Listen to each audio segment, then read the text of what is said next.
Bueno, yo les voy a hablar de Immanuel Kant, un personaje muy conocido en la filosofía, que hizo una contribución muy enorme, ya que él también tuvo su propio sistema y abarcó pues varias áreas y pues la educación iba a faltar en ello. Y pues antes de comenzar a exponer como tal la filosofía de Kant en cuanto a la educación, pues sí me gustaría contextuar un poco cómo estaba la situación de la educación en Alemania del siglo XVIII, para así entender mejor cuáles eran las intenciones de Kant.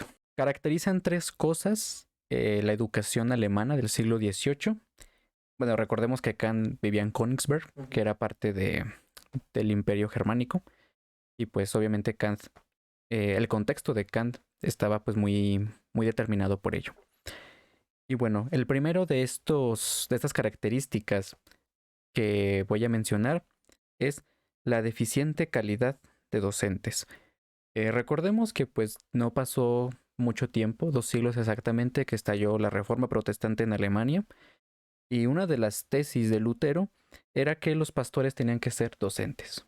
Es decir, la educación tiene que estar a cargo de los pastores, de los presbíteros, de las iglesias, y no en el sentido religioso, o al menos no puramente religioso, sino que era una educación propiamente como la conocemos, pues educación en las artes liberales y etcétera.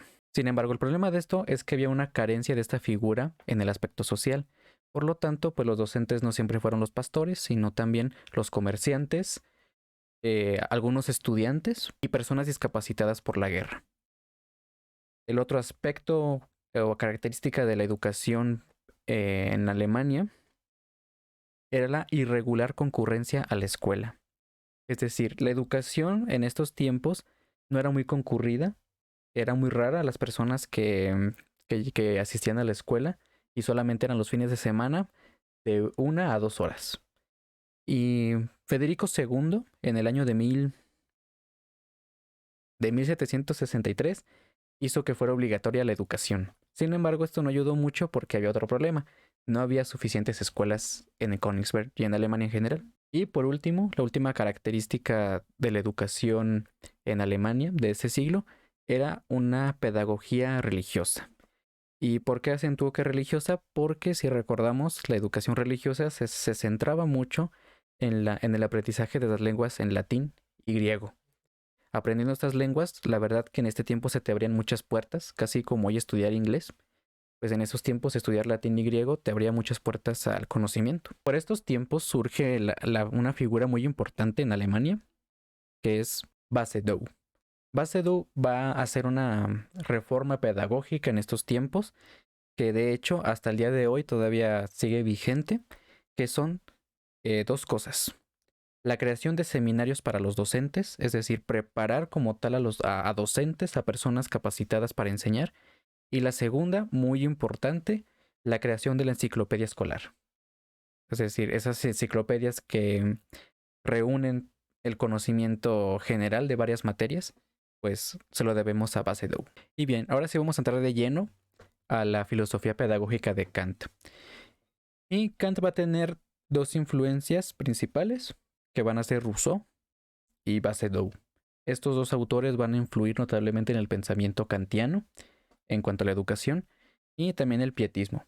Ya recordamos que abarcamos el pietismo en el primer capítulo del podcast.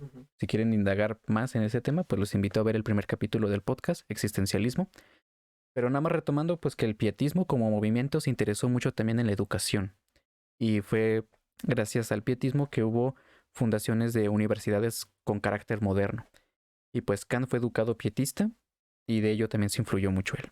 El principal influyente en el pensamiento pedagógico kantiano es la crítica de la razón práctica. También tomando en cuenta que la crítica de la razón práctica pues deviene de la crítica de la razón pura, su primera crítica.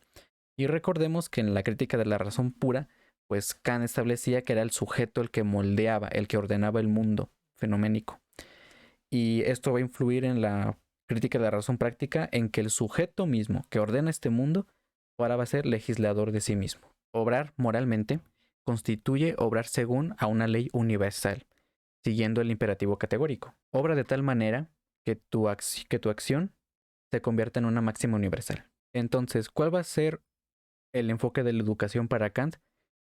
educar al sujeto de manera que conozca el deber y respete la ley moral universal. Por lo que entendemos que la función moral va a ser el núcleo de la educación kantiana. El propósito, el fin de la educación para Kant es llevar al sujeto, a la persona, a su perfección moral. La educación para Kant debe seguir a la experiencia, pues recordemos que Kant es no es empirista como tal, pero tiene influencia del empirismo, y entonces en la educación tiene que tomarse muy en cuenta la experiencia para Kant, pero sobre todo a la experiencia acumulada por generaciones anteriores.